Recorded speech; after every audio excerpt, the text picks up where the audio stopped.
I love Mohammad को लेकर उत्तर प्रदेश के बरेली के बाद महाराष्ट्र के अहिल्यानगर में भी बवाल हो गया। वहां एक इलाके में सड़क पर आई लव मोहम्मद लिख दिया गया। उसकी वजह से मुस्लिम समुदाय के लोग भड़क गए।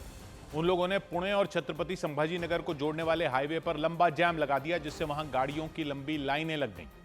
तुरंत पुलिस ने प्रदर्शन कर रहे लोगों को समझाने की कोशिश की, लेकिन जब प्रदर्शन कर रहे लोग सड़क से नहीं हटे तो पुलिस ने उन पर लाठीचार्ज कर दिया। पुलिस के जवानों ने प्रदर्शनकारियों को दौड़ा दौड़ा कर पीटा। पुलिस के इस एक्शन की वजह से प्रदर्शनकारियों में भगदड़ मच गई। कई लोग भागने के चक्कर में सड़क पर ही गिर गए, जिसके बाद पुलिस के लोग लाठियां लेकर उन पर टूट पड़े। ये पूरा बवाल इसलिए हुआ क्योंकि अहिल्यानगर के एक इलाके में कुछ लोगों ने सड़क पर रंगोली से आई लव मोहम्मद लिख दिया। आरोप लगाया गया कि आई लव मोहम्मद लिखने के बाद उसी सड़क पर एक दौड़ आयोजित की गई। इसका पता चलने के बाद पूरे इलाके में तनाव फैल गया। विरोध जताने के लिए बड़ी संख्या में मुस्लिम समुदाय के लोग नारेबाजी करते हुए सड़कों पर उतर आए। उन लोगों ने सड़क पर धरना शुरू कर दिया और उसकी वजह से वहां के हालात बिगड़ गए। इसकी जानकारी मिलने के बाद तुरंत पुलिस के अधिकारी वहां पहुंचे। अधिकारियों ने आरोपियों पर कड़ी कार्रवाई का भरोसा दिया और प्रदर्शनकारियों से धरना खत्म करने की अपील की। लेकिन जब बात नहीं बनी तो सड़क पर धरना दे रहे लोगों पर पुलिस ने लाठीचार्ज कर दिया। पुलिस के जवानों ने उन्हें दौड़ा दौड़ा कर पीटा। इसके बाद सड़क पर हाहाकार मच गया। पुलिस की लाठियों से बचने के लिए प्रदर्शन कर रहे लोग भाग खड़े हुए। भागने के चक्कर में कई लोग सड़क के किनारे लगे स्कूटर और बाइकों पर गिर गए। इसके बाद पुलिस के कई जवान लाठियां लेकर उन पर टूट पड़े। पुलिस के सामने जो कोई भी आया उसकी बुरी तरह पिटाई की गई।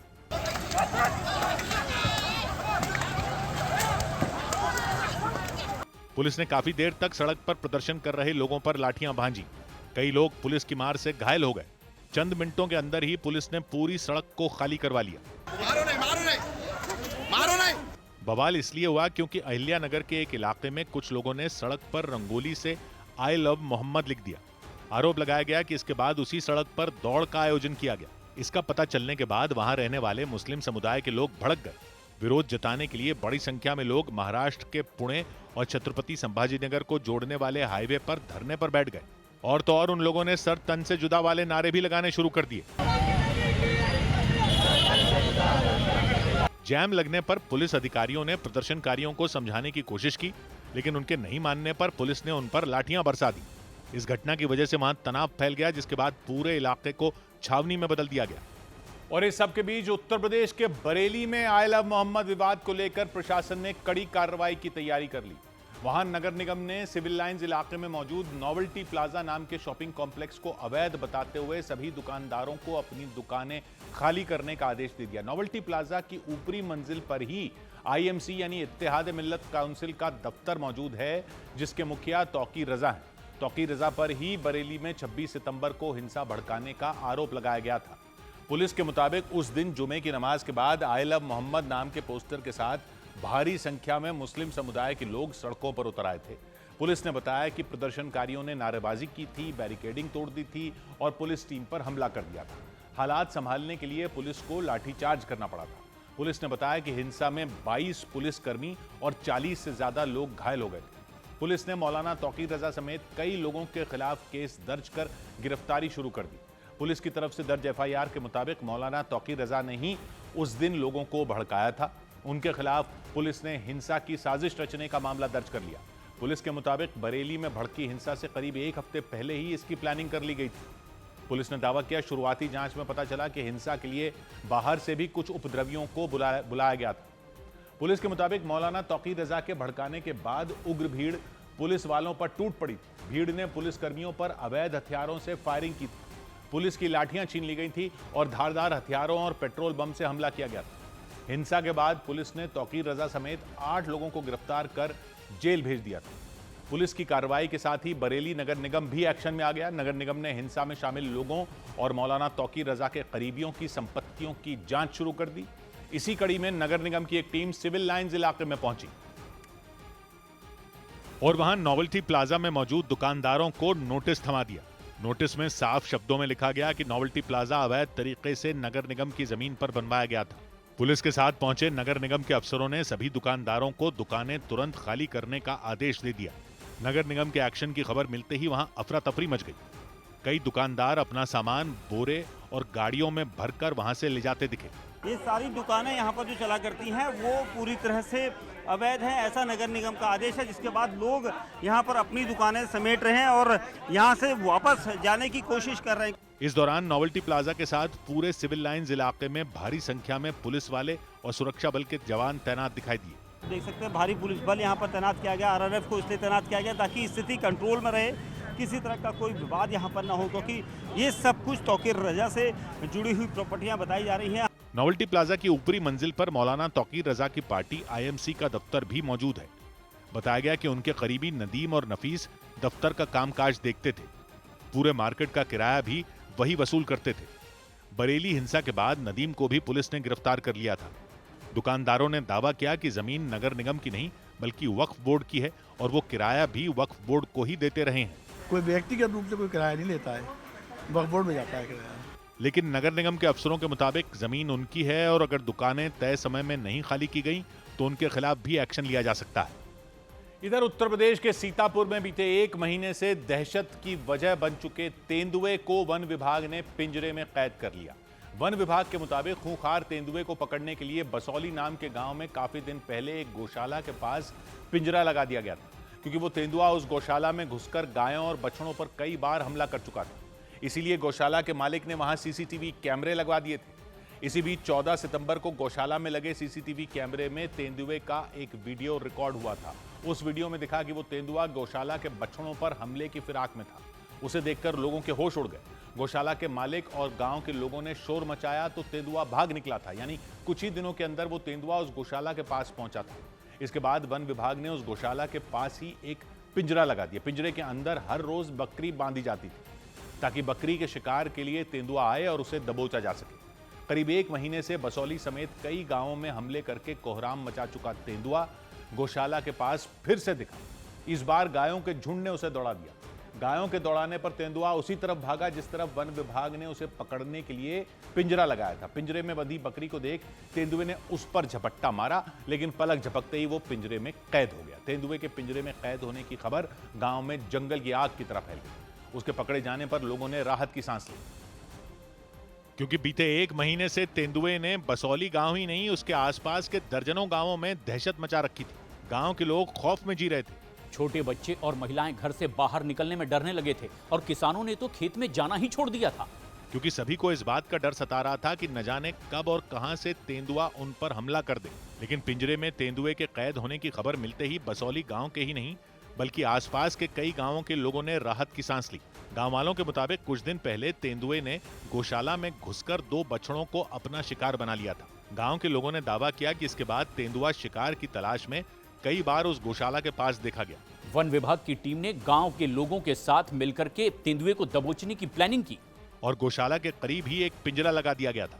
तेंदुआ फिर गौशाला में शिकार की तलाश में पहुंचा, लेकिन गायों के झुंड ने उसे दौड़ा दिया। इसके बाद वो उसी तरफ भाग गया जहां उसे पकड़ने के लिए पिंजरा लगाया गया था। पिंजरे के अंदर गांव के लोगों ने एक बकरी बांध दी थी ताकि उस बकरी को देखकर तेंदुआ उस पर झपटे, और हुआ भी वैसा ही। तेंदुए ने पिंजरे में बंधी बकरी का शिकार करने के लिए झपट्टा मारा, लेकिन वो पिंजरे में फंस गया। पिंजरे में तेंदुए के कैद होने की खबर मिलते ही वन विभाग के लोग भी रात के वक्त ही बसौली गांव पहुंच गए। उधर यूपी के हरदोई में भीषण सड़क हादसे में कई लोगों की मौत हो गई। उत्तर प्रदेश के हरदोई में एक बेकाबू गाड़ी ने बाइक सवार लोगों को रौंद दिया। हादसे में बाइक सवार 5 लोगों की मौत हो गई। बताया गया कि 2 महिलाएं, 2 बच्चे और एक व्यक्ति बाइक से मंदिर से लौट रहे थे, लेकिन इसी दौरान गाड़ी ने उन्हें टक्कर मार दी। उत्तर प्रदेश के अमेठी में अरुण यादव नाम के बदमाश को पुलिस ने मुठभेड़ के बाद गिरफ्तार करने का दावा किया। पुलिस के मुताबिक चेकिंग के दौरान अरुण ने भागने की कोशिश की और पुलिस पर गोलियां चला दी। जवाबी कार्रवाई में वो गोली लगने से घायल हो गया। अरुण पर 6 केस दर्ज हैं और पुलिस को काफी वक्त से उसकी तलाश थी। इसने जान मारने की नीयत से पुलिस टीम पर फायर कर दिया। जवाबी फायरिंग में इसके पैर में गोली लगी। यूपी के प्रयागराज में पुलिस ने गो तस्करी के 2 आरोपियों को गिरफ्तार कर लिया। पुलिस के मुताबिक आरोपियों को पकड़ने के दौरान उनसे मुठभेड़ भी हुई, जिसमें 2 आरोपियों के पैर में गोली लगी। बताया गया कि पुलिस को गिरफ्तार आरोपियों की पहले से कई मामलों में तलाश थी। पुलिस की टीम द्वारा जवाबी कार्रवाई में आत्मरक्षार्थ फायरिंग की गई, जिसमें 2 संदिग्ध अभियुक्त गोली लगने से घायल हुए। उत्तर प्रदेश के इटावा में ट्रैफिक पुलिस की चेतावनी के बाद भी सोशल मीडिया के लिए वीडियो बनाने वालों पर कार्रवाई की गई। वहां आगरा लखनऊ एक्सप्रेसवे पर वीडियो बनाने के आरोप में एक बाइक सवार पर 25,000 रुपए का जुर्माना लगाया गया। इधर उत्तर प्रदेश के मुजफ्फरनगर में बीजेपी के कई नेताओं और कार्यकर्ताओं की गाड़ियों से झंडे और शीशों पर लगी काली फिल्म हटवाए जाने पर पूर्व केंद्रीय मंत्री संजीव बालियान भड़क गए। उन्होंने उन पुलिसकर्मियों और अधिकारियों को धमकी दे दी जिन्होंने बीजेपी नेताओं पर एक्शन लिया। संजीव बालियान ने अधिकारियों को चेतावनी दी कि किसी दिन उनकी गाड़ियों पर लगी काली फिल्म और झंडों को भी मुहिम चलवाकर उतरवा दिया जाएगा। मुजफ्फरनगर में पुलिस ने सड़क नियमों की धज्जियां उड़ाने वाले लोगों के खिलाफ अभियान चलाया। इसी कड़ी में बीजेपी के भी कुछ नेताओं पर कार्रवाई हुई। आरोप लगा कि उन्होंने अपनी गाड़ियों के शीशों पर काली फिल्म चढ़वा रखी थी। इसके अलावा कई गाड़ियों पर रंग बिरंगी लाइटें और झंडे भी लगे थे। पुलिस ने इसे ट्रैफिक नियमों की अनदेखी माना और गाड़ियों पर लगी लाइटें, झंडे और काली फिल्म उतरवा दी थी। इस कार्रवाई से नाराज बीजेपी नेताओं और कार्यकर्ताओं ने भी प्रदर्शन किया था, लेकिन पुलिस ने उनकी एक नहीं सुनी। उनकी गाड़ियां सीज कर ली गई। इसी मामले पर जब बीजेपी नेता और पूर्व केंद्रीय मंत्री संजीव बालियान से सवाल किया गया तो उनका गुस्सा अधिकारियों पर फूट पड़ा और उन्होंने बीजेपी नेताओं के खिलाफ एक्शन लेने वाले अधिकारियों को धमकी दे डाली। बताया गया कि मुजफ्फरनगर में एक हफ्ते के अंदर बीजेपी के 2 नेताओं और कई कार्यकर्ताओं की गाड़ियों पर लगे झंडे और शीशों की काली फिल्म उतरवाई जा चुकी है। इसी बात पर संजीव बालियान भड़क गए। जो अधिकारी गाड़ी रोक रहे थे वो सुना काली फिल्म और वीआईपी लिख रहे, तो किसी ने एक मुहिम से चला के इनके भी गाड़ी के झंडे हम तार देंगे। पूर्व केंद्रीय मंत्री संजीव बालियान ने तो अधिकारियों की आंखों से काला चश्मा उतरवाने तक की चेतावनी दे दी। भारतीय के युवा मोर्चे के महामंत्री की गाड़ी सीज कर दी जबकि वो चालान कटाने तैयार था। हाँ, और जिसने सीज की वो खुद के ब्लैक के शीशे से, तो किसी दिन उसके शीशों की फिल्म तारेंगे, उसकी भी आंखों का चश्मा जो उतारने का प्रयास करेंगे। इससे पहले बीजेपी के कुछ नेताओं और कार्यकर्ताओं ने भी पुलिस की कार्रवाई का विरोध करते हुए उसके खिलाफ नारेबाजी की थी। मुजफ्फरनगर में पुलिस ने अभियान चलाया और सड़क नियमों की अनदेखी करने वालों पर एक्शन लिया। इस दौरान उसने बीजेपी नेताओं की भी गाड़ियां रोकी थीं, क्योंकि उन गाड़ियों पर काली फिल्म चढ़ी थी और कुछ पर रंग बिरंगी लाइटें भी लगी थी। इसके साथ ही वीआईपी स्टिकर और झंडे वाली गाड़ियां भी पकड़ी गईं। पुलिस ने ट्रैफिक नियम तोड़ने के आरोप में उनके खिलाफ कार्रवाई की थी। उधर गुजरात के अहमदाबाद में उस वक्त कोहराम मच गया जब वहां के एक इलाके में होर्डिंग लगाने के दौरान 10 लोग इमारत की 7वीं मंजिल से नीचे गिर गए। इस भयानक हादसे में 2 मजदूरों की मौत हो गई जबकि एक की हालत गंभीर बताई गई। इस हादसे की वजह से पूरे इलाके में अफरा तफरी मच गई। वहां रहने वाले लोगों के मुताबिक इमारत की 7वीं मंजिल पर होर्डिंग लगाई जा रही थी। होर्डिंग लगाने के काम में करीब 10 मजदूर लगे थे। उसी दौरान अचानक संतुलन बिगड़ने से होर्डिंग नीचे गिर गई, लेकिन लोगों के हाथ पांव तब फूल गए जब होर्डिंग के साथ उसे लगाने में जुटे सभी मजदूर भी जमीन पर आ गिरे। लोगों ने बताया नीचे गिरने के दौरान होर्डिंग बिजली के एक खंभे से भी टकरा गई, जिससे वहां जोरदार धमाका हो गया। होर्डिंग गिरने की वजह से नीचे खड़ी गाड़ियों को भी नुकसान पहुंचा। बाद में वहां रहने वाले लोग इमारत से गिरने वाले मजदूरों को अस्पताल ले गए। हादसे का पता चलने के बाद तुरंत पुलिस भी एक्शन में आ गई और केस दर्ज कर पूरे मामले की जांच में जुट गई, ताकि हादसे से जुड़े एक एक पहलू को खंगाला जा सके। क्योंकि इमारत पर होर्डिंग लगाने के दौरान हुए इस भयानक हादसे में 2 मजदूरों की जान चली गई। होर्डिंग के साथ इमारत के ऊपर से एक मजदूर को जमीन पर गिरता देख लोगों की सांसें थम गईं। इमारत की 7वीं मंजिल से सड़क पर गिरने के बाद वो आदमी दोबारा उठ नहीं सका। इसके बाद वहां कुछ लोग पहुंच गए, लेकिन उन लोगों ने जमीन पर गिरे उस आदमी की मदद करने की कोशिश तक नहीं की। वो लोग चुपचाप वहीं खड़े हो गए। हादसा अहमदाबाद के साउथ बोपल इलाके में हुआ। आसपास रहने वाले लोगों के मुताबिक वहां मौजूद एक इमारत की 7वीं मंजिल पर होर्डिंग लगाई जा रही थी। करीब 10 लोग होर्डिंग लगाने के काम में जुटे थे। दावा किया गया कि उसी दौरान संतुलन बिगड़ने की वजह से होर्डिंग अचानक नीचे गिर गई और उसे लगाने में जुटे लोग भी होर्डिंग के साथ नीचे आ गए। लोगों ने बताया कि होर्डिंग बिजली के एक खंभे से टकराई, जिससे वहां जोरदार धमाका हुआ। इस घटना की वजह से वहां अफरा तफरी मच गई। आसपास के लोगों ने तुरंत सभी घायलों को अस्पताल पहुंचाया, लेकिन तब तक 2 मजदूरों की जान जा चुकी थी, जबकि एक की हालत गंभीर बताई गई। इधर हरियाणा के पानीपत में सृजन पब्लिक स्कूल नाम के एक प्राइवेट स्कूल में छात्रों को बेरहमी से पीटने के आरोप में एक्शन ले लिया गया। पुलिस में दर्ज शिकायत के मुताबिक स्कूल में पढ़ने वाले दूसरी क्लास के एक छात्र को रस्सी से उल्टा बांधकर उसकी पिटाई की गई।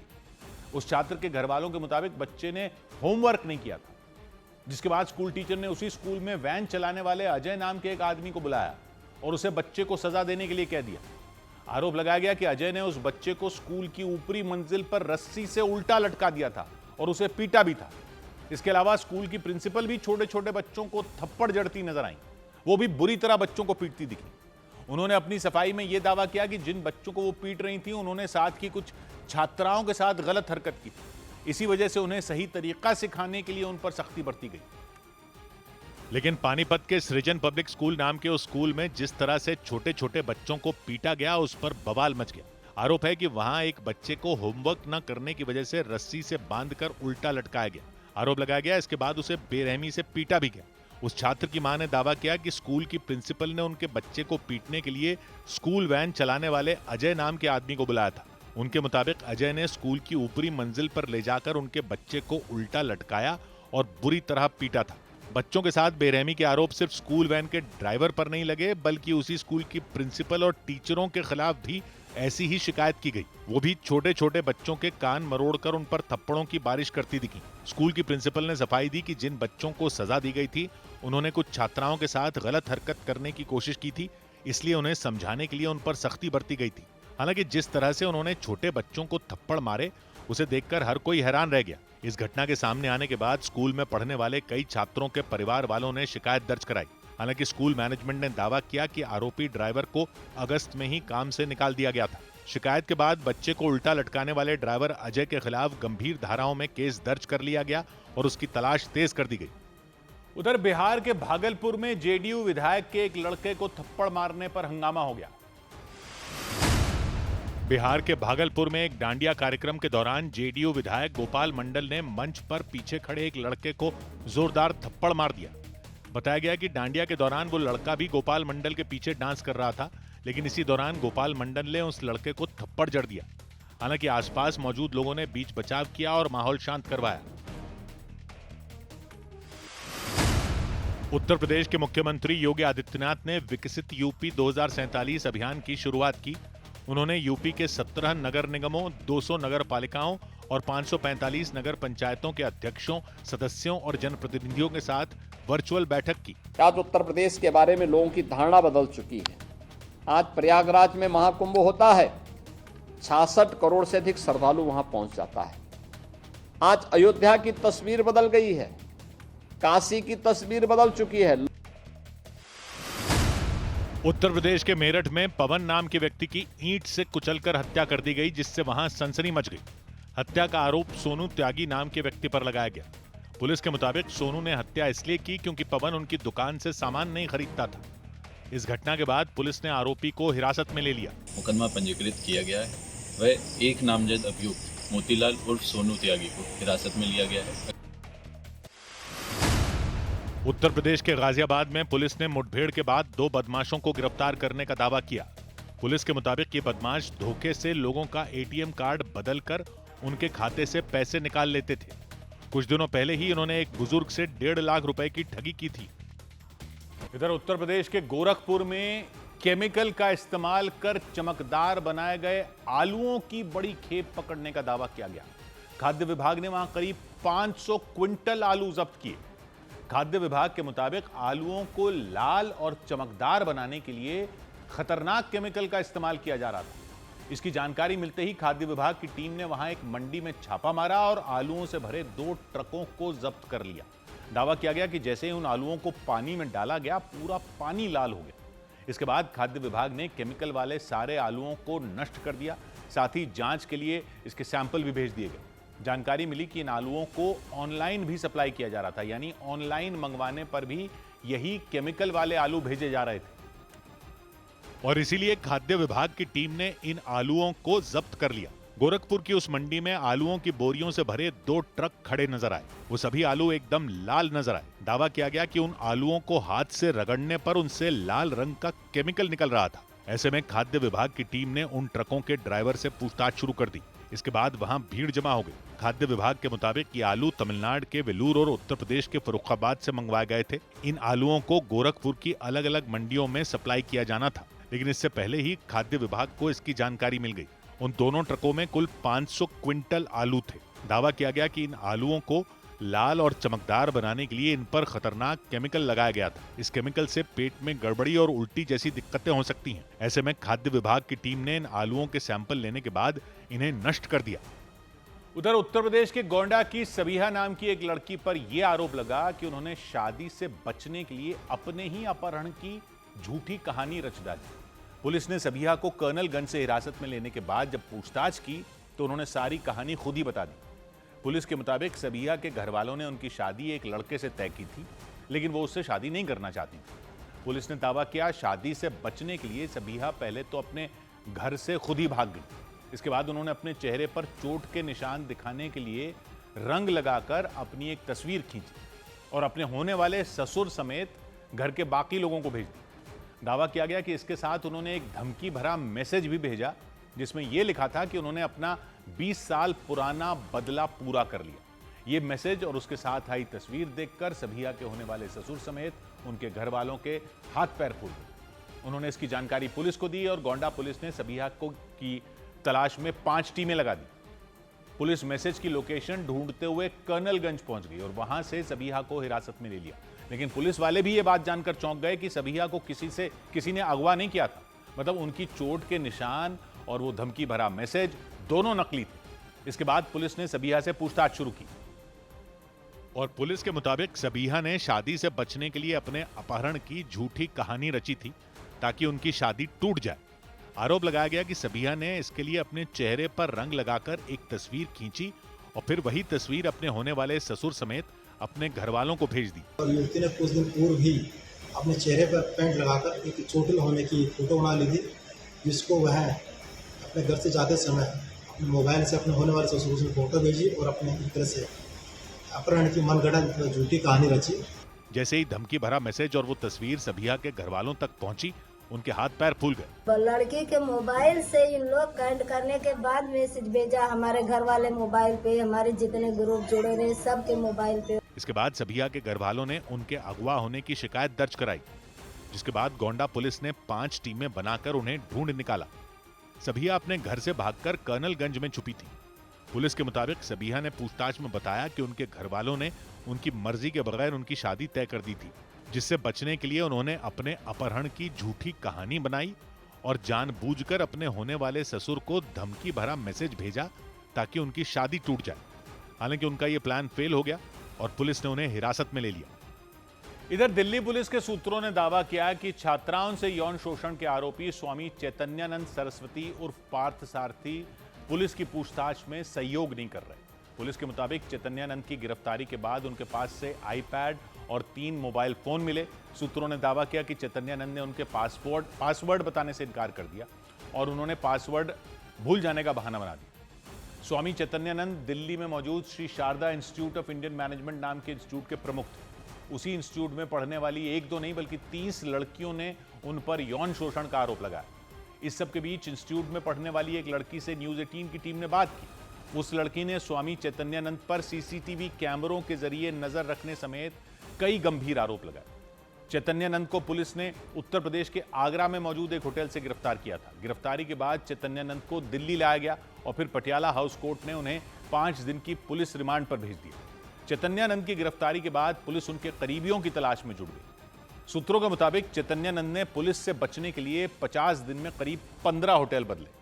दावा किया गया कि चैतन्यानंद के करीबी उनके लिए होटल चुनते थे। जांच में यह बात भी सामने आई कि चैतन्यानंद के लिए उन होटलों को चुना जाता था जिनमें सीसीटीवी कैमरे नहीं होते थे। सूत्रों ने दावा किया कि फरार रहने के दौरान वो कई दिन तक वृंदावन और मथुरा में भी छिपे रहे थे, लेकिन आगरा के होटल से पुलिस ने उन्हें गिरफ्तार कर लिया। इसके बाद दिल्ली में चैतन्यानंद सरस्वती से पूछताछ की गई। सूत्रों के मुताबिक उन्हें इंस्टीट्यूट के उस कमरे में भी ले जाया गया जहां उन पर छात्राओं को बुलाने का आरोप है। सूत्रों ने दावा किया कि स्वामी चैतन्यानंद जांच में न तो मदद कर रहे हैं और न ही उन्होंने ठीक से किसी भी सवाल का जवाब दिया। इस सब के बीच न्यूज़ 18 की टीम ने इंस्टीट्यूट में पढ़ने वाली एक लड़की से बातचीत की। उस लड़की ने बताया कि कैसे चैतन्यानंद सरस्वती उसे परेशान करने के साथ अपने करीबियों के जरिए उस पर नजर रखते थे। हजारों कैमरेज होंगे जहाँ से वो मुझे मॉनिटर करते थे।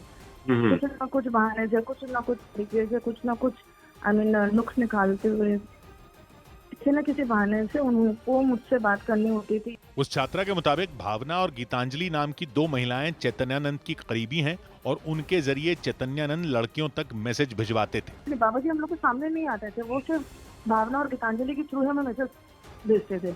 एंड गीतांजलि वो स्पोक पर्सन थी जो स्वामी जी के फेवर में बात करे। पुलिस सूत्रों ने दावा किया कि फरार रहने के दौरान चैतन्यानंद ने करीब 15 होटल बदले थे। सूत्रों के मुताबिक पुलिस से बचने के लिए वो उन होटलों में ठहरते थे जिनमें सीसीटीवी कैमरे नहीं होते थे। चैतन्यानंद की गिरफ्तारी के बाद पुलिस ने उन्हें पटियाला हाउस कोर्ट में पेश किया, जहां से उन्हें 5 दिन की पुलिस रिमांड पर भेज दिया गया। उधर मानसून के खत्म होने के बाद उत्तराखंड के बद्रीनाथ धाम में भारी भीड़ जुट गई। मानसून के खत्म होने के बाद उत्तराखंड के बद्रीनाथ धाम में यात्रियों की भीड़ अचानक बढ़ गई। वहां रोजाना 5 से 6 हजार यात्री भगवान बद्री विशाल के दर्शन के लिए पहुंच रहे हैं। अब तक 14 लाख यात्री बद्रीनाथ धाम आ चुके हैं। नवंबर के महीने में बद्रीनाथ धाम के कपाट बंद हो जाएंगे। महाराष्ट्र में आई भीषण बाढ़ के बाद ग्रामीण इलाकों में मदद के लिए सिद्धिविनायक मंदिर ट्रस्ट ने 10 करोड़ रुपए की सहायता दी। ट्रस्ट ने यह रकम मुख्यमंत्री सहायता निधि में जमा करवाई।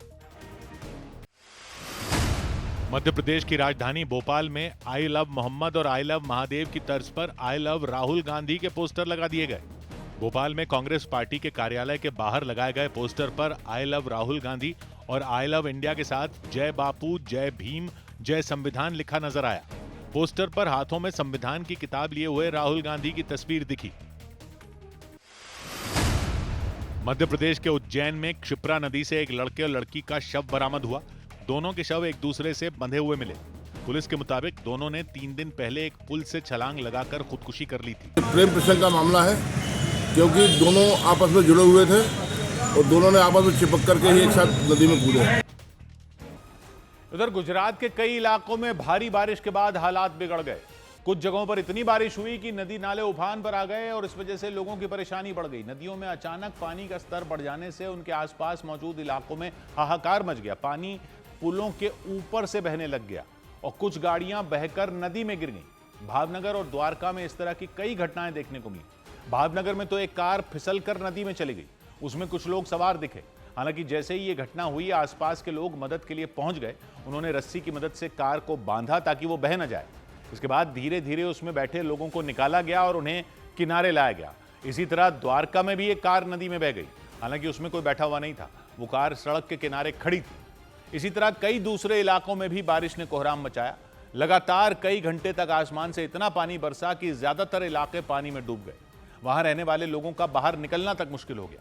हालात बिगड़ते देख प्रशासन ने राहत बचाव अभियान चलाकर डूब चुके इलाकों से कई लोगों को सुरक्षित बाहर निकाल लिया। लेकिन भारी बारिश के बाद सबसे बुरा हाल भावनगर का हुआ। वहां के एक इलाके में एक कार फिसलकर शत्रुंजी नदी में गिर गई। उसमें 3 लोग सवार थे। ये देखते ही वहां अफरा तफरी का माहौल बन गया। किनारे खड़े लोग बिना देरी किए उनकी मदद के लिए पहुंच गए। नदी में गिरते ही वो कार डूबने लग गई।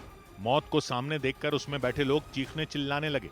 पानी के तेज बहाव की वजह से वो बेबस दिखाई दिए। वो लोग कार का दरवाजा भी नहीं खोल पा रहे थे। तभी आसपास मौजूद लोग उनके नजदीक गए और उन्होंने उनकी कार से एक मोटी रस्सी बांध दी ताकि वो बह न जाएं। इसके बाद उसमें बैठे लोगों को एक एक कर निकाला गया और सुरक्षित किनारे तक लाया गया। इसी तरह की घटना गुजरात के द्वारका में भी देखने को मिली। भारी बारिश के बाद वहां की एक सड़क के ऊपर से नदी का पानी बहने लग गया। इस वजह से किनारे खड़ी एक कार बहकर नदी में गिर गई। हालांकि उसमें कोई बैठा हुआ नहीं था, लेकिन इस घटना को देखकर लोग खौफ से भर गए। इस बीच मौसम विभाग ने भावनगर के अलावा गुजरात के पोरबंदर, जूनागढ़, राजकोट, अमरेली और गिर सोमनाथ के लिए रेड अलर्ट जारी कर दिया। अनुमान जताया गया इन इलाकों में भारी बारिश हो सकती है। उधर बिहार में विधानसभा चुनाव से पहले राजधानी पटना में जन सुराज पार्टी के नेता प्रशांत किशोर के खिलाफ लगे एक बैनर को लेकर सियासत गर्मा गई। ये बैनर लालू यादव की पार्टी आरजेडी के दफ्तर के बाहर लगाया गया। इसके जरिए प्रशांत किशोर पर हमला बोला गया। उन्हें चारा चोर से भी बड़ा चोर बताया गया और आरोप लगाया गया कि उन्होंने चंदे के नाम पर लोगों से पैसे इकट्ठा किए और उन पैसों से पटना के रिहायशी इलाके में जमीन खरीदी। बैनर पर प्रशांत किशोर के अलावा जनसुराज पार्टी के 2 बड़े नेताओं की भी तस्वीर नजर आई। उन दोनों नेताओं पर कई आरोप लगाए गए। इस सबके बीच प्रशांत किशोर ने एक प्रेस कॉन्फ्रेंस की और उन्होंने राज्य के उप मुख्यमंत्री सम्राट चौधरी पर निशाना साधा। उन्होंने कई साल पहले हुई एक हत्या की घटना का जिक्र करते हुए सम्राट चौधरी को उस मामले का आरोपी बता दिया। उन्होंने दावा किया उस वक्त सम्राट चौधरी ने फर्जी दस्तावेज बनवाकर खुद को नाबालिग बताया था, इसी वजह से वो उस मामले से बच गए थे। इसके साथ ही प्रशांत किशोर ने उप मुख्यमंत्री को उनके पद से हटाए जाने की मांग भी कर दी। उनके इस आरोप को सम्राट चौधरी ने खारिज करते हुए पलटवार किया। और इस सियासी बवाल की शुरुआत एक बैनर से हुई। पटना में आरजेडी के दफ्तर के बाहर बैनर लगाकर प्रशांत किशोर पर जोरदार निशाना साधा गया। उन्हें चारा चोर से भी बड़ा चोर बताया गया। इसके साथ ही दावा किया गया कि प्रशांत किशोर ने लोगों से चंदे के नाम पर जो पैसे इकट्ठा किए, उन पैसों से उन्होंने पटना के एक महंगे इलाके में जमीन खरीद ली। यही नहीं, उनकी पार्टी के 2 बड़े नेताओं पर भी गंभीर आरोप लगाए गए। एक नया पोस्टर लगा है आरजेडी दफ्तर के ठीक सामने, जिसमें प्रशांत किशोर के ऊपर उंगली उठाया गया है। इसके बाद प्रशांत किशोर ने एक प्रेस कॉन्फ्रेंस की और उसमें उन्होंने उप मुख्यमंत्री सम्राट चौधरी को निशाने पर लिया। उन्होंने आरोप लगाया कि सम्राट चौधरी 1995 में हुई हत्या के एक मामले के आरोपी हैं। इसके साथ ही प्रशांत किशोर ने सम्राट चौधरी के इस्तीफे की मांग कर दी।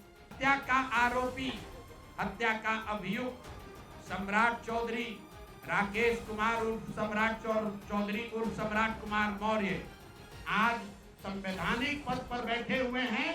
प्रशांत किशोर के इन आरोपों का जवाब देने में सम्राट चौधरी ने देर नहीं लगाई। जो आदमी अपने भ्रष्टाचार को बचाने के लिए दूसरे के ऊपर थोपने का प्रयास कर रहा है, पहले उसका तो जवाब दे। आरजेडी के दफ्तर से पहले बीजेपी के दफ्तर के बाहर भी प्रशांत किशोर के खिलाफ एक बैनर लगाया गया था। उधर असम के गुवाहाटी में इंडिगो के एक विमान से धुआं निकलने से दहशत मच गई। असम के गुवाहाटी एयरपोर्ट पर इंडिगो की एक फ्लाइट में अचानक धुआं निकलने लग गया। उस वक्त ये विमान हैदराबाद के लिए उड़ान भरने वाला था, लेकिन यात्रियों को जब घुटन महसूस होने लगी तब इस फ्लाइट को रद्द कर दिया गया। महाराष्ट्र में शिवसेना उद्धव गुट ने दशहरे पर होने वाली रैली का टीजर जारी किया। रैली का आयोजन मुंबई के दादर इलाके में मौजूद शिवाजी पार्क मैदान पर किया जाएगा।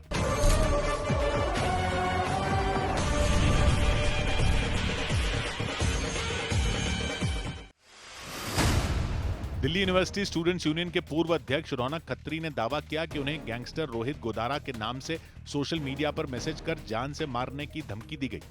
रौनक खत्री के मुताबिक मैसेज में उनसे 5 करोड़ रुपए की मांग की गई और पैसे नहीं देने पर गोली मारने की धमकी दी गई। केरल विधानसभा में वोटर लिस्ट रिवीजन के खिलाफ सर्वसम्मति से प्रस्ताव पारित किया गया। मुख्यमंत्री पिनरई विजयन ने चुनाव आयोग के वोटर लिस्ट रिवीजन के खिलाफ प्रस्ताव पेश किया। इस प्रस्ताव का विपक्ष ने भी समर्थन किया। प्रस्ताव में बिना ठोस कारण के मतदाता सूची से नाम हटाने और नागरिकता से जुड़े दस्तावेजों की मांग करने को संविधान के खिलाफ बताया गया। उधर राजस्थान की राजधानी जयपुर में कुछ लोगों ने एक दुकान में घुसकर जमकर तोड़फोड़ कर दी। जानकारी के मुताबिक उन लोगों का उस दुकान के मालिक से पुराना झगड़ा चल रहा था। उसी झगड़े को लेकर वो उस दुकान में घुस गए और मारपीट शुरू कर दी। बताया गया वो लोग उस दुकान के मालिक को मारते मारते दूसरी दुकान तक ले गए।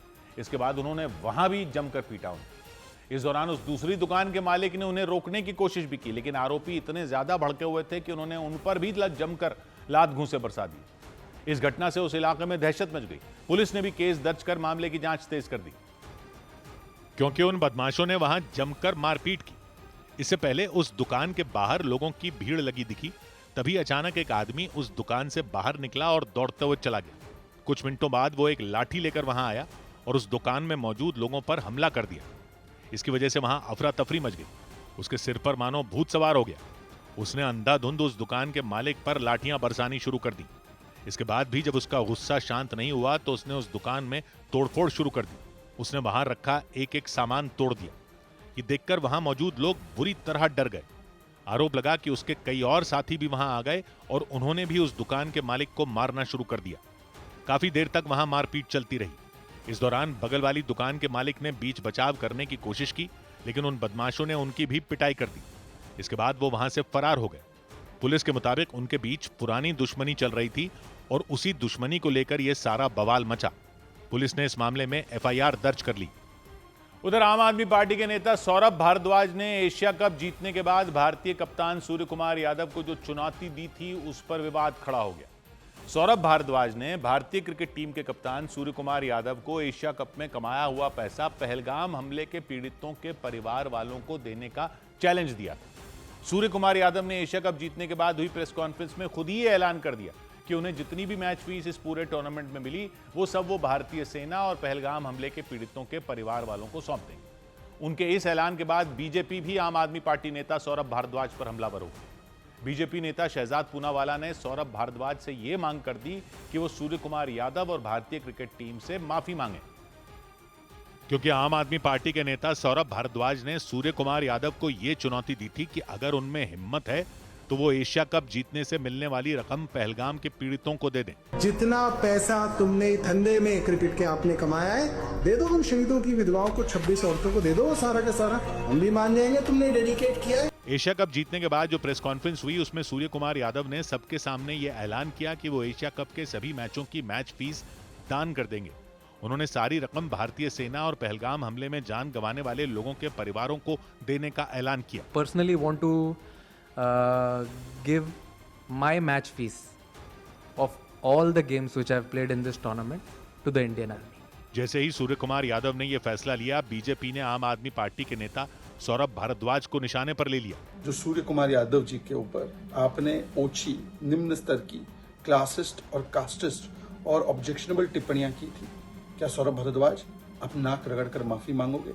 भारतीय कप्तान सूर्य कुमार यादव ने 14 सितंबर को पाकिस्तान के खिलाफ जीत हासिल करने के बाद वो जीत भारतीय सेना को समर्पित की थी।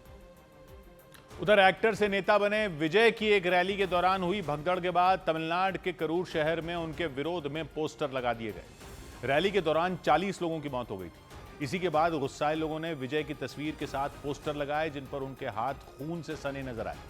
27 सितंबर को तमिलनाडु के करूर शहर में विजय की पार्टी टीवीके यानी तमिगवेत्री कड़गम में एक रैली की थी।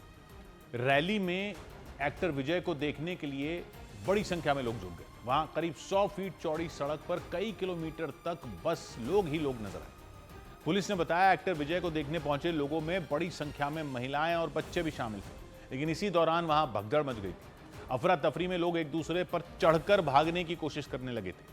पुलिस के मुताबिक भगदड़ में 40 से ज्यादा लोगों की जान चली गई, जबकि 60 से ज्यादा लोग बुरी तरह घायल हो गए। विजय की पार्टी टीवीके ने भगदड़ के पीछे साजिश का आरोप लगाया। विजय ने मद्रास हाईकोर्ट का दरवाजा खटखटाया। उन्होंने इस मामले की जांच सीबीआई से कराने की अपील की। वहीं तमिलनाडु की सरकार के मुताबिक रैली में सुरक्षा नियम तोड़े गए थे। पुलिस ने बताया कि हादसे के वक्त 2 किलोमीटर के इलाके में 50,000 से ज्यादा लोग मौजूद थे। उनमें कई लोग तो सुबह से ही अभिनेता से नेता बने विजय की झलक पाने के लिए वहां डटे हुए थे। पुलिस ने बताया विजय तय समय से करीब 6 घंटे की देरी से रैली में पहुंचे थे। विजय के वहां पहुंचते ही अफरा तफरी जैसा माहौल बन गया था। पुलिस के मुताबिक विजय की एक झलक पाने के लिए लोग वहां रखे जनरेटर के ऊपर भी चढ़ गए थे। एक्टर विजय ने पिछले साल फरवरी में टीवी के पार्टी बनाई थी। उन्होंने साल 2026 में होने वाले विधानसभा चुनाव में उतरने की घोषणा की थी। अपने समर्थकों को एकजुट करने के लिए उन्होंने तमिलनाडु के अलग अलग जिलों में रैलियां करने का भी ऐलान किया था। उसी कड़ी में करूर में भी उनकी रैली रखी गई थी। पुलिस ने बताया कि विजय की रैली के लिए 10,000 लोगों की परमिशन थी, लेकिन वहां इससे कहीं ज्यादा लोग इकट्ठा हो गए थे और नतीजा यह हुआ कि रैली में भीड़ बेकाबू हो गई। पुलिस ने बताया कि जिस जगह विजय की रैली होनी थी वहां सड़क की चौड़ाई करीब 100 फीट ही है, लेकिन उस जगह इतने लोग इकट्ठा थे कि मानो तिल रखने की भी जगह न हो। पुलिस के मुताबिक रैली के आयोजकों ने 60 फीट लंबी प्रचार बस को भारी भीड़ के बीच से ले जाने की कोशिश की थी। इससे भीड़ का दबाव और ज्यादा बढ़ गया और कुछ लोग गिर गए। वहां मौजूद लोगों के मुताबिक कुछ महिलाएं और बच्चे तो बेहोश हो गए। हालात बिगड़ते देख विजय ने भाषण रोक दिया और लोगों से शांति बनाए रखने की अपील की, लेकिन तब तक काफी देर हो चुकी थी और लोगों ने एक दूसरे के ऊपर चढ़कर किसी तरह वहां से निकल जाने की कोशिश शुरू कर दी और इसी वजह से वहां हालात और ज्यादा भयावह हो गए। पुलिस ने बताया कि भीड़ की वजह से एम्बुलेंस और बचाव कर्मियों का घायलों तक पहुंच पाना असंभव हो गया था। भगदड़ में हुई मौतों के बाद अभिनेता से नेता बने विजय के खिलाफ लोगों का गुस्सा फूट पड़ा। तमिलनाडु के करूर शहर में कई जगहों पर विजय की तस्वीर के साथ उनके खिलाफ पोस्टर लगा दिए गए। पोस्टर पर विजय के हाथों को खून से सना दिखाया गया। इतना ही नहीं, भगदड़ के बाद विजय के घर को बम से उड़ाने की धमकी भी दी गई और इसके बाद पुलिस ने उनके घर की सुरक्षा बढ़ा दी। विजय ने हादसे में जान गंवाने वाले लोगों के परिवारों को 20-20 लाख रुपए का मुआवजा देने का ऐलान किया। इधर जम्मू कश्मीर में पहलगाम हमले के 5 महीने बाद कई पर्यटन स्थलों को खोल दिया गया। जम्मू कश्मीर के पहलगाम में हुए आतंकी हमले के करीब 5 महीने बाद 12 पर्यटन स्थलों को लोगों के लिए खोल दिया गया। हाल ही में पर्यटन स्थलों की सुरक्षा की समीक्षा की गई थी। 22 अप्रैल को हुए आतंकी हमले के बाद जम्मू कश्मीर के कई पर्यटन स्थल बंद कर दिए गए थे। उत्तराखंड में पेपर लीक मामले पर चल रहा आंदोलन उस वक्त खत्म हो गया जब मुख्यमंत्री पुष्कर सिंह धामी खुद आंदोलनकारी छात्रों के बीच पहुंचे। मुख्यमंत्री ने उन्हें मामले की सीबीआई से जांच कराने का भरोसा दिया। इसके बाद छात्रों ने आंदोलन को स्थगित कर दिया। किसी प्रकार की कोई संदेह आपके मन में न रहे, कोई अविश्वास न रहे, हम इसकी सीबीआई से जांच की सूचना। भारत ने अपने पड़ोसी देश भूटान तक ट्रेन दौड़ाने के लिए करीब 4000 करोड़ की लागत से 2 रेलवे लाइन बिछाने की घोषणा की। रेल मंत्री अश्विनी वैष्णव और विदेश सचिव विक्रम मिस्री ने प्रेस कॉन्फ्रेंस कर बताया कि रेलवे लाइन असम के कोकराझार से और पश्चिम बंगाल के बनरहाट से भूटान के 2 शहरों के बीच बिछाई जाएंगी।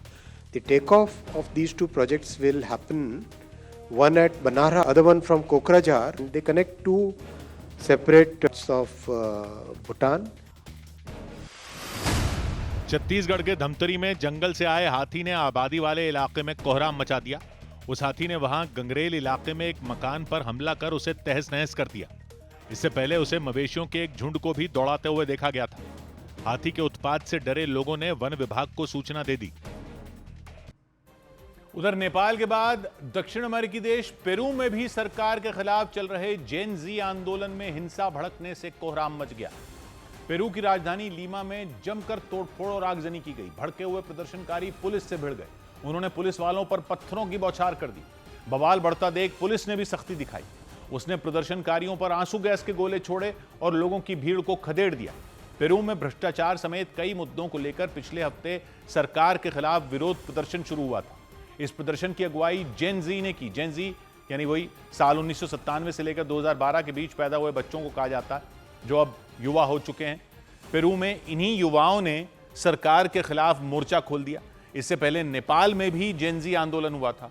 उस आंदोलन की वजह से नेपाल के पूर्व प्रधानमंत्री केपी शर्मा ओली को अपनी सत्ता गंवानी पड़ी थी। यही नहीं, नेपाल सरकार पर भड़के युवाओं ने पूरे देश में हाहाकार मचा दिया था। विरोध प्रदर्शन के दौरान बड़े पैमाने पर तोड़फोड़ और हिंसा की गई थी। हिंसक प्रदर्शनों में 70 से ज्यादा लोगों की जान चली गई थी। हजारों लोग घायल हो गए थे। हालांकि केपी शर्मा ओली और उनके मंत्रियों के इस्तीफे के बाद हंगामा धीरे धीरे शांत हो गया था। लेकिन नेपाल के बाद पेरू में भी जेन जी प्रदर्शनकारियों ने बवाल कर दिया। उन्होंने राजधानी लीमा में मौजूद संसद भवन पर धावा बोल दिया।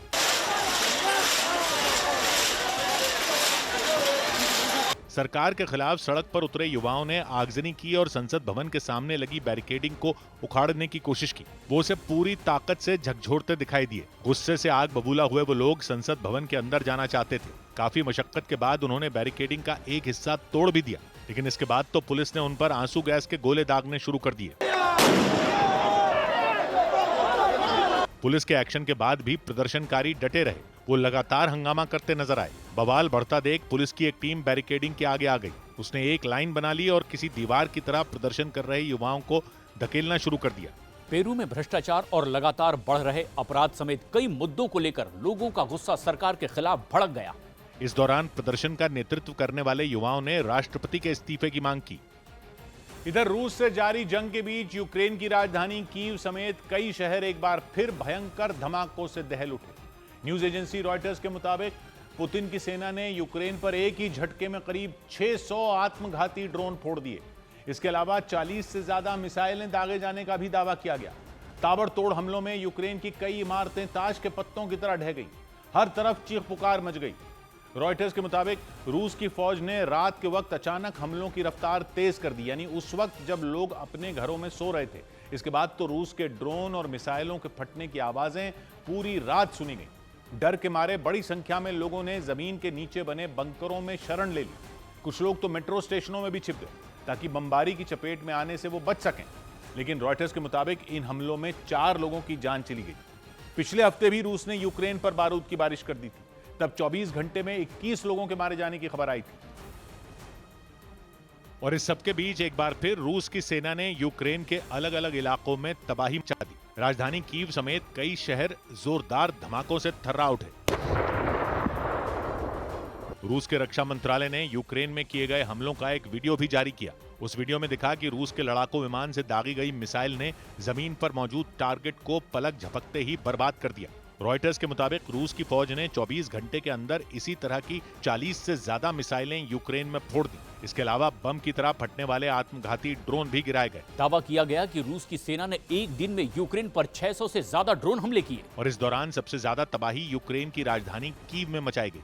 वहां रूस के ड्रोन और मिसाइल हमलों की चपेट में आने वाली कई इमारतें पूरी तरह बर्बाद हो गई। वो मलबे के ढेर में तब्दील हो गई। रॉयटर्स के मुताबिक यूक्रेन में कीव के अलावा खार्किव, डोनेस्क और जापोरिजिया समेत कई इलाकों को निशाना बनाया गया। दावा किया गया कि वहां रूस की बमबारी में 4 लोगों की मौत हो गई। उधर इंग्लैंड के ऑलराउंडर क्रिस वोक्स ने इंटरनेशनल क्रिकेट से संन्यास लेने का ऐलान कर दिया। क्रिकेट के एशिया कप के ट्रॉफी विवाद के बाद बीसीसीआई ने साफ कर दिया कि वो आईसीसी की बैठक में एशियन क्रिकेट काउंसिल के अध्यक्ष मोहसिन नकवी के खिलाफ शिकायत दर्ज कराएगी। आईसीसी की अगली बैठक नवंबर में दुबई में होगी। Decided not to take it from him, but that does not mean that the gentleman will take away the trophy with him along with the medals. England के ऑलराउंडर क्रिस वोक्स ने international cricket से संन्यास लेने की घोषणा कर दी। वो England के लिए पिछले 14 साल से क्रिकेट खेल रहे थे। इस दौरान उन्होंने टेस्ट, वनडे इंटरनेशनल और टी20 इंटरनेशनल में इंग्लैंड के लिए 396 विकेट लिए और 3705 रन भी बनाए। भारत की जूनियर महिला हॉकी टीम ने ऑस्ट्रेलिया की अंडर 21 टीम को तीसरे मुकाबले में 1-0 से हरा दिया। भारतीय जूनियर महिला हॉकी टीम ऑस्ट्रेलिया में 5 मुकाबलों की सीरीज खेल रही है, जिसमें पिछले 2 मैच ऑस्ट्रेलिया की टीम ने जीते थे। उधर दक्षिण पूर्व एशियाई देश वियतनाम में बोलोई नाम के चक्रवाती तूफान ने भयंकर तबाही मचा दी। वहां कई इलाकों में तेज हवाओं के साथ मूसलाधार बारिश हुई। इसकी वजह से कई लोगों की जान चली गई। इस आपदा में सैकड़ों लोग लापता हो गए। तूफान ने हजारों मकानों को नुकसान पहुंचाया, पेड़ों को भी उखाड़ फेंका, कई प्रांतों में हाहाकार मचा दिया। सड़कें डूब गईं तो कई पुल तेज बहाव में बह गए। सैकड़ों गाड़ियां भी बर्बाद हो गई। चारों तरफ बाढ़ जैसे हालात बनने से ज्यादातर इलाकों का संपर्क टूट गया। इस वजह से राहत और बचाव अभियान में देरी हुई। हालांकि वहां के मौसम विभाग ने पहले ही तूफान की चेतावनी दे दी थी। इसे देखते हुए समंदर के पास मौजूद इलाकों में हजारों लोगों को निकालकर उन्हें पहले ही सुरक्षित जगहों पर भेज दिया गया था। यही नहीं, मछुआरों को समंदर में न जाने की सलाह दी गई थी, लेकिन इसके बावजूद हजारों लोगों पर तूफान का असर पड़ा। दक्षिण पूर्व एशिया में कुछ रोज पहले ही रगासा नाम के तूफान से भारी नुकसान हुआ था। उस तूफान की वजह से फिलीपींस और ताइवान में कई लोगों की मौत हो गई थी। उसे इस साल का सबसे बड़ा तूफान बताया गया था। और उस तूफान के जाने के बाद दक्षिण पूर्व एशिया में एक और बड़ा तूफान पहुंच गया। बोलोई नाम के इस चक्रवाती तूफान ने वियतनाम के कई इलाकों को तहस नहस कर दिया। जब यह तूफान वहां के समंदर के तटों से टकराया तो करीब 150 किलोमीटर प्रति घंटा की रफ्तार से हवाएं चली। इनके आगे जो कुछ भी आया वो बर्बाद हो गया। सबसे ज्यादा तबाही वियतनाम के हाथिन प्रांत में मची।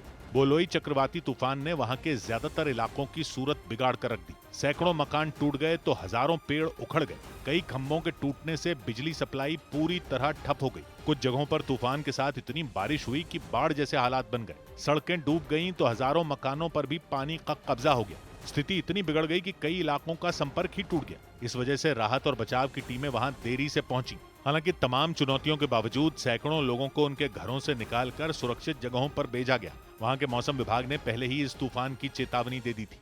दक्षिण पूर्व एशिया में इससे पहले रगासा नाम के तूफान ने कोहराम मचाया था। उसकी वजह से फिलीपींस और ताइवान में कई लोग मारे गए थे। इसके बाद वियतनाम में पहुंचे बोलोई चक्रवाती तूफान ने भारी नुकसान पहुंचाया। पाकिस्तान के कब्जे वाले कश्मीर में भड़के विद्रोह को दबाने के लिए पाकिस्तानी सेना ने वहां प्रदर्शनकारियों पर गोलीबारी कर दी। दावा किया गया इस गोलीबारी में 4 प्रदर्शनकारी बुरी तरह जख्मी हो गए।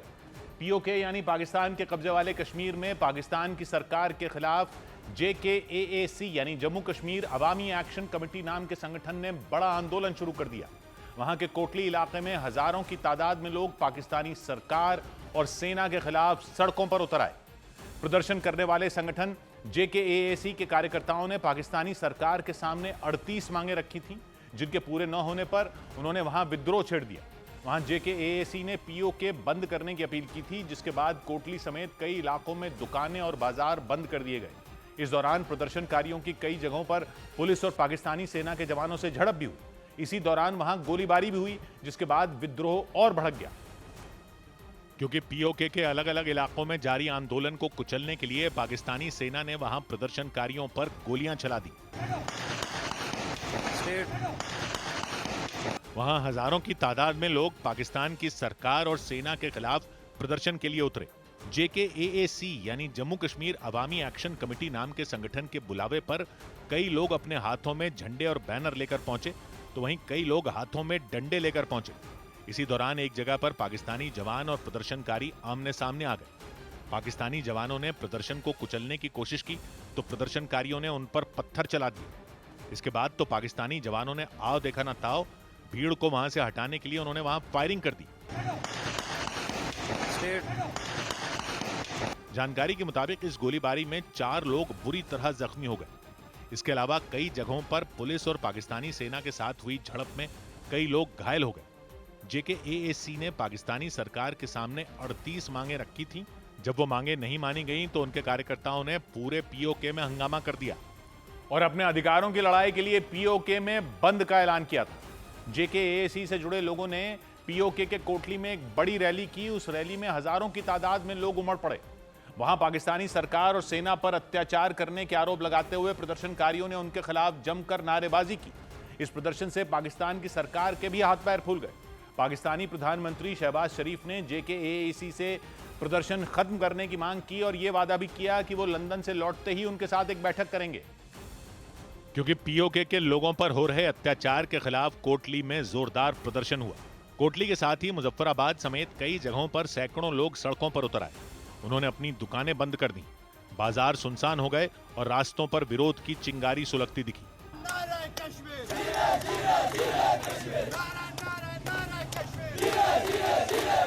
POK में पाकिस्तानी सेना के अत्याचार के बाद भड़के विद्रोह के बाद वहां हंगामा मच गया। बीजेपी नेता अल्ताफ ठाकुर ने इस आंदोलन का समर्थन करते हुए यह भरोसा जताया कि POK के लोग भारत से जुड़ना चाहते हैं। जम्मू कश्मीर का हिस्सा है, वो जम्मू कश्मीर के साथ आना चाहते, हिंदुस्तान के साथ आना चाहते। कोई जुल्म, कोई बंदिश उनको रोक नहीं सकती। कोटली और मुजफ्फराबाद समेत कई जगहों पर एक साथ भड़के इस आंदोलन को देखते हुए पाकिस्तान के प्रधानमंत्री शहबाज शरीफ के भी पसीने छूट गए। उन्होंने JKAAC के कार्यकर्ताओं से अपील की कि वो अपना आंदोलन वापस लें। शहबाज शरीफ ने ये दलील भी दी कि JKAAC की 38 में 36 मांगे पाकिस्तान सरकार ने मान ली हैं और बाकी बचे 2 मुद्दों पर वो लंदन से लौटते ही बातचीत कर फैसला लेंगे। सौबात की एक बात यह कि पाकिस्तान के कब्जे वाले कश्मीर में विद्रोह बड़ा हो गया। वहां अवामी एक्शन कमेटी नाम के संगठन ने चक्का जाम कर दिया। हालत इतनी खराब हो चुकी है कि पाकिस्तान ने इंटरनेट बंद कर दिया। मतलब पाकिस्तान वहां से आ रही खबरें दबाने में लग गया है। यानी जो खबरें आ रही हैं, हालात उससे कहीं ज्यादा खराब चल रहे हैं। लेकिन भारत में तो लोगों को उस इलाके के बारे में ज्यादा आइडिया ही नहीं है। ये तो सब जानते हैं और सब कहते हैं कि POK वापस लेना है, POK वापस लेना है, लेकिन वो इलाका कौन सा है, वहां हो क्या रहा है, ये सब समझने की जरूरत है।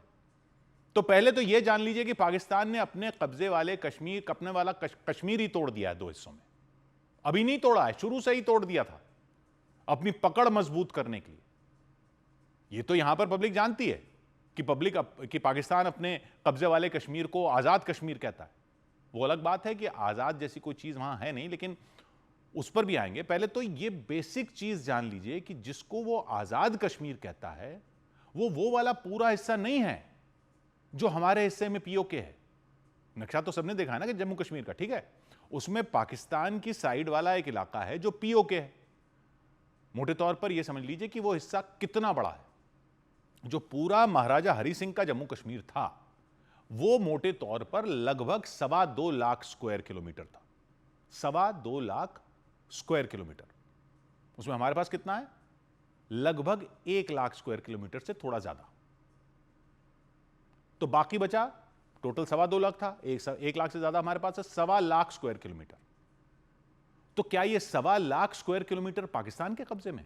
नहीं, लगभग 40,000 स्क्वायर किलोमीटर तो चीन के कब्जे में है, इधर लद्दाख के साइड वाला अक्साई चीन। यानी 2.25 लाख स्क्वायर किलोमीटर में 40,000 तो चीन के पास है, तो बाकी बचा कितना? 85,000 स्क्वायर किलोमीटर। यानी हमारे पास है 1 लाख स्क्वायर किलोमीटर से थोड़ा ज्यादा, पाकिस्तान के कब्जे में है 85,000 स्क्वायर किलोमीटर। ये 85,000 स्क्वायर किलोमीटर है POK, लेकिन पाकिस्तान इस सारे 85,000 स्क्वायर किलोमीटर को आजाद कश्मीर नहीं कहता। अभी जो हमारे पास 1 लाख स्क्वायर किलोमीटर है वो अब 2 केंद्र शासित प्रदेशों में है, जम्मू कश्मीर और लद्दाख अभी हुए हैं जो। तो जो लद्दाख के ऊपर वाला एरिया है वो पाकिस्तान ने पहले ही अलग कर लिया था, वो है गिलगित बाल्टिस्तान। उसके कब्जे में जो 85,000 स्क्वायर किलोमीटर का हिस्सा है उसमें 72,000 स्क्वायर किलोमीटर तो गिलगित बाल्टिस्तान में, 85 में 72। और जम्मू कश्मीर और पाकिस्तान के बीच एक जो छोटी सी पट्टी है POK की, उसको पाकिस्तान कहता है आजाद कश्मीर।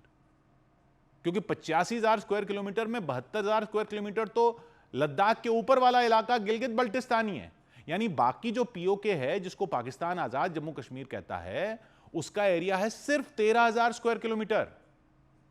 मतलब यह कि सबसे पहले तो दुनिया को और हमारे लोगों को भी यह जानने की जरूरत है कि पाकिस्तान जो दिखाने को कश्मीरियों की आजादी के साथ खड़ा होने के दावे करता रहता है, उसने असल में उस हिस्से को ही एक छोटे से टुकड़े में काट कर अलग कर रखा है।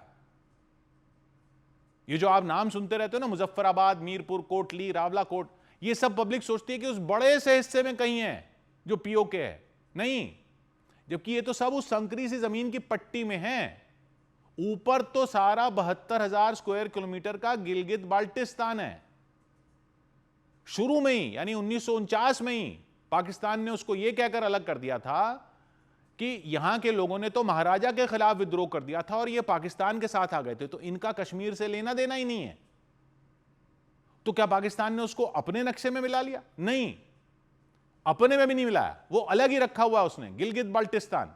मतलब कहने को जो वो आजाद कश्मीर की सरकार चलाता है, उससे जो अलग रखा हुआ उसको, लेकिन वो पाकिस्तान में भी नहीं है। बस पाकिस्तान की केंद्र सरकार जो है उसको डायरेक्ट कंट्रोल करती है। इसका सीधा मतलब क्या हुआ? सीधा मतलब यह हुआ कि सेना कंट्रोल करती है। और ऐसा क्यों कर रखा है उसने? वो इसलिए क्योंकि था तो ये सारा महाराजा हरि सिंह की रियासत में। पूरी दुनिया को यह कहानी सुनाता है पाकिस्तान कि इस इलाके पर विवाद है भारत से, तो दोनों बातें तो नहीं कर सकता कि विवादित इलाका भी बताए और अपने नक्शे में भी जोड़ ले। तो उसने इसको ऐसे ही अपने कंट्रोल में छोड़ रखा है। और इस इलाके में कश्मीरी नहीं है, गिलगित बल्टिस्तान में कश्मीरी नहीं है। वहां पे गिलगित के इलाके में जो लोग रहते हैं वो ज्यादातर शिना लोग हैं। उनका रहन सहन मध्य एशिया के लोगों जैसा है। भाई आगे वहां पहाड़ों के पार ताजिकिस्तान है, अफगानिस्तान है, वहीं पर है। और शिना लोगों में ज्यादातर शिया मुसलमान होते हैं। और बाल्टिस्तान के इलाके में ज्यादातर बाल्टी लोग रहते हैं। उनका रहन सहन तिब्बत के लोगों जैसा है, शिंजियांग के लोगों जैसा है, हमारे लद्दाख के लोगों जैसा भी है। तो वो भी ज्यादातर शिया होते हैं। और इधर कश्मीर वाले पीओके के इलाके में सुन्नी लोग ज्यादा हैं। तो एक तो ये करके पाकिस्तान ने शिया सुन्नी इलाके भी अलग कर दिए, सुन्नी इधर शिया उधर। लेकिन उससे ज्यादा अहम है कि गिलगित बाल्टिस्तान का इलाका चीन के पास है, तो वहां अलग खेल कर रहा पाकिस्तान। सीपेक जो है, सीपीईसी, यानी वो जो चाइना पाकिस्तान इकोनॉमिक कॉरिडोर, वहीं से तो निकल रहा है। और ये दोनों इलाके पाकिस्तान सरकार का एक मंत्रालय चलाता है। मतलब कहने को तो वहां लोकल सरकारें रखी हुई हैं, लेकिन वो सब पाकिस्तान सरकार की कठपुतलियां होती हैं। अब विद्रोह क्यों हो रहा है ये समझिए। वहां के कश्मीर वाले इलाके में एक डैम बनाया पाकिस्तान ने, मंगला डैम। वो बिजली बनाता है 1300 मेगावाट। एक डैम है गिलगित बाल्टिस्तान में, उसका नाम है डायमर भाषा डैम। वो है 4,500 मेगावाट का। वहां की नदियों पर डैम बनाए हुए हैं, लेकिन उस पूरे इलाके में 20-20 घंटे रोज बिजली कटती है। मतलब यह कि 4-5 घंटे ही बिजली देता है पाकिस्तान। वहां बिजली चली जाती है वहां से पाकिस्तान की ग्रिड में, यानी वहां से पूरे पाकिस्तान को बिजली चली जाती है। इन्हीं इलाकों को बिजली नहीं जाती जहां की नदियों से यह बिजली बनाई जा रही है। पाकिस्तान की सरकार अपने उन प्रांतों को रॉयल्टी देती है। वहां क्या सिस्टम है, रॉयल्टी देते हैं। जिस प्रांत के संसाधन इस्तेमाल कर रहे हैं उनको रॉयल्टी देती है, लेकिन इन इलाकों को नहीं देती, क्योंकि वो कहता है ये इलाके तो हमारे प्रांत ही नहीं है। यानी उनकी बिजली भी ले लेता है, उनकी पेमेंट भी नहीं करता और उनको बिजली भी नहीं देता। फिर यहां सीपेक बना रहा पाकिस्तान, उसके लिए जमीनें ली जाती हैं, लेकिन लोग कहते हैं कि मुआवजा ही नहीं देती पाकिस्तान की सरकार। यहां पर यूरेनियम की खदानें बताई जाती हैं, कई कीमती पत्थरों की खदानें बताई जाती हैं, माइनिंग करते हैं पाकिस्तान की कंपनियां करती हैं। लोकल लोगों को कोई पैसा नहीं देते। पैसा तो छोड़ो, कहते हैं कि रोजगार भी नहीं देते। मजदूर भी पंजाबी लेकर आते हैं, ठेकेदार भी पंजाबी होते हैं। जंगल के जंगल काटे जा रहे हैं, बाढ़ आ रही है हर साल, लेकिन वो सब लकड़ी जो है वो पाकिस्तान, उसकी कमाई भी पाकिस्तान की, ठेके भी पाकिस्तानियों के। जो आवाज उठाता है उसको आतंकी उठा के ले जाते हैं। वहां पे आतंकी पाल रखे हैं। आईएसआई ने इस इलाके में आतंकी कैंप बना रखे हैं। अब वो उसके डबल काम आते हैं। यहीं से भारत में घुसपैठ करने की कोशिश करते हैं आतंकी, और यहां पर लोकल लोगों को भी पाकिस्तान के खिलाफ बोलने नहीं देते। यहां से पाकिस्तान अरबों करोड़ों रुपए कमाता है, लेकिन सरकार का बजट बढ़ जाता है उन प्रांतों में जो उसके नक्शे में है। कमाई यहां से, बजट बांट देते हैं पंजाब में, सिंध में, खैबर पख्तूनख्वा में, बलूचिस्तान में, वो 4 प्रांत उसके नक्शे में। पीओके को मिलते हैं ग्रांट, ग्रांट के नाम पर टुकड़े बांट देता कि भाई ये आपका, कमाई यहां से कर रहा है। सड़कें नहीं बनाता, स्कूल नहीं बनाता, अस्पताल नहीं बनाता, पुल नहीं बनाता, कुछ नहीं बनाता, कोई रोजगार नहीं। कहने को जो उसका आजाद कश्मीर का इलाका है, वहां इलेक्शन होते हैं, सरकार बनती है, लेकिन आपने वीटो सुना है ना, यूएन में होता है वीटो। संयुक्त राष्ट्र में 5 देशों के पास वीटो की ताकत है, अमेरिका, रूस, ब्रिटेन, फ्रांस, चीन। कोई भी फैसला हो यूएन में, इनमें अगर कोई एक भी वीटो कर दे तो फैसला रद्द हो जाता है। ये उधर यूएन में तो सुना होगा आपने, लेकिन पाकिस्तान ने क्या कर रखा है, पीओके के जिस इलाके को वो आजाद कश्मीर कहता है, वहां के लिए एक कश्मीर काउंसिल बनाई हुई है। एक सरकार है उसकी और एक कश्मीर काउंसिल है। उस कश्मीर काउंसिल में कौन है? पाकिस्तान का प्रधानमंत्री होता है। उस कश्मीर काउंसिल के पास होती है वीटो पावर, यानी वहां की लोकल सरकार है, जो कहने को तो इलेक्शन के बाद बनती है। उस लोकल सरकार के किसी भी फैसले पर कश्मीर काउंसिल वीटो कर सकती है, जिसमें प्रधानमंत्री है पाकिस्तान का, यानी उसका फैसला पलट सकती है कश्मीर काउंसिल। और नाम दिया हुआ है आजाद जम्मू कश्मीर। गिलगित बाल्टिस्तान में एक गवर्नर रखा हुआ है जो पाकिस्तान अपॉइंट करता है, तो वहां की भी लोकल सरकार के ऊपर पाकिस्तान का अपना आदमी बैठा रहता है।